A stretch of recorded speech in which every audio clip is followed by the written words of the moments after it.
Relocating with a child can be a very tricky topic.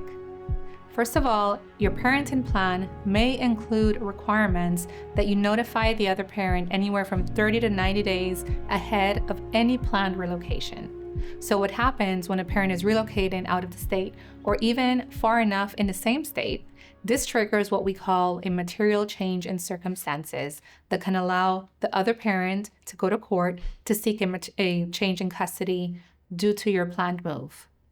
If you have a parenting order that requires you to provide notice to the other party of any intended move out of the jurisdiction or out of any mileage allotted in that order, and you do that without notifying the other person, then you are in contempt of the court's parenting order, and that can bring serious consequences.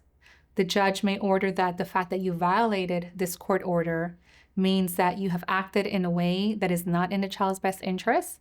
The judge may order that you return the child to the jurisdiction immediately.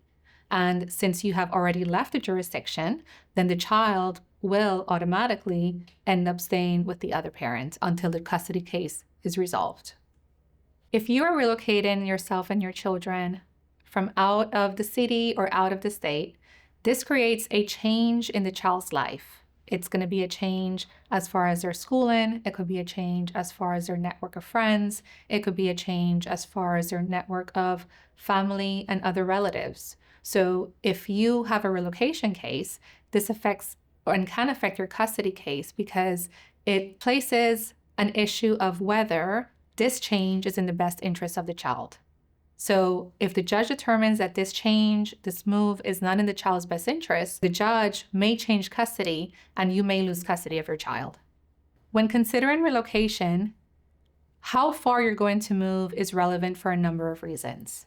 The first is, as far as your order, the order may stipulate that a move out of the jurisdiction counts and you may have to give notice, or the order may stipulate that a move out of the state counts and you may have to give notice. So the terms of the order are important, but also how is the move going to impact the child?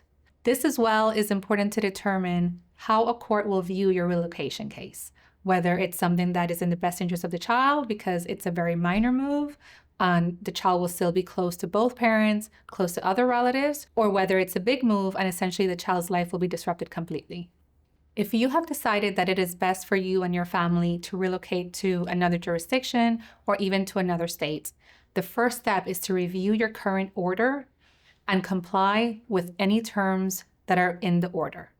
Also, you have to be prepared that the other parent will file a modification case. You have to be prepared to show the court that this move is in the child's best interest and that you will not be doing the move if really you had another better alternative. If you have any questions about relocating in Georgia with children, book a consultation with us. We'll review your case and make sure that you have thought through the steps and any possible repercussions.